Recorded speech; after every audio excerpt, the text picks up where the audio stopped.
চট্টগ্রাম নগরীর পতেঙ্গা সি বিচকে আন্তর্জাতিক মানের পর্যটন কেন্দ্র হিসেবে গড়ে তুলতে চান Chittagong city mayor doctor Shahadat Hossain. বুধবার সকালে পতেঙ্গা সি বিচে ট্যুরিস্টদের বিনোদন সুবিধা বাড়াতে বিভিন্ন কার্যক্রম পরিচালনা করেন মেয়র। এদিন বিচের 10টি স্পটে বর্জ্যের বিন স্থাপন এবং সচেতনতামূলক লিফলেট বিতরণ করেন তিনি।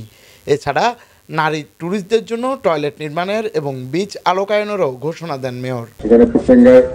আমরা এখানে বিচের যে আমাদের যে লাইটগুলো আমরা লাগিয়েছি রাতের, যাতে সৌন্দর্য বর্ধন, রাতে মানুষ যাতে হাঁটতে পারে, ইনসিকিউর ফিল না করে। এক সময় এখানে অন্ধকার ছিল, এই জন্য আমরা লাইটের ব্যবস্থা করেছি। সেটা সুন্দর করে আমরা 4:30 দিকে এনে আসবো, আমরা সেটা উদ্বোধন করবো। এখানে আমরা টয়লেট ফ্যাসিলিটির ব্যবস্থা রেখেছি, সেই টয়লেটের আমরা কালকে উদ্বোধন করবো, প্রতিবছর করবো, যাতে মহিলারা এখানে এসে তারা ওই যে ফ্রেশ রুম ইউজ করতে পারে। একসময় এখানে আসলে ওই ধরনের সুবিধা না থাকার কারণে মহিলারা ইনফ্যাক্ট খুব অসহায় অবস্থা থাকে। আর এখানে ড্রাইভিং যে এরিয়া 6 কিলোমিটার আছে, সেটা আসলে বাংলাদেশের কোথাও নেই। ইভেন কক্সবাজার বিচও কিন্তু ড্রাইভিং কোনো স্পেস নেই, সেখানে শুধু মানুষ ওয়াক হচ্ছে, মানুষ হাঁটতে পারে।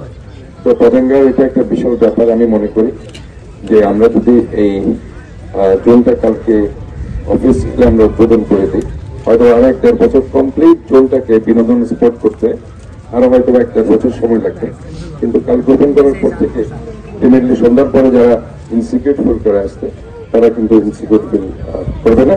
তারা এখানে আসবে, এখানে লাইটের ব্যবস্থা থাকবে, বসার ব্যবস্থা থাকবে, সব মিলিয়ে will take time. But the thing is আগামীকাল থেকে আপনারা বিকাল পর থেকে আপনারা আলটিমেটলি এখানে বিনোদনের হিসাবে এটাকে বেছে নিতে পারবেন। এরপর 41 নং দক্ষিণ পতেঙ্গা ওয়ার্ডস্থ বিএনআরআরবি সামনে ফুটওভার ব্রিজ নির্মাণ কাজের ভিত্তিপ্রস্তর স্থাপন করেন সিটি মেয়র। বিমানবন্দর সড়কের পাশে 15 নম্বর গুপ্তখালের অদূরে বিএনআরআরবির পাশে এই ফুটওভার ব্রিজ নির্মাণ করা হবে। এ সড়কে ট্রাক, লরি সহ বিভিন্ন ভারী গাড়ি ও দ্রুত যানবাহন চলাচল করায় সড়ক দুর্ঘটনার ঝুঁকি কমিয়ে নিরাপদ যোগাযোগ ব্যবস্থা গড়তে এই ফুটওভার ব্রিজ নির্মাণ করা হচ্ছে বলে জানান সিটি মেয়র।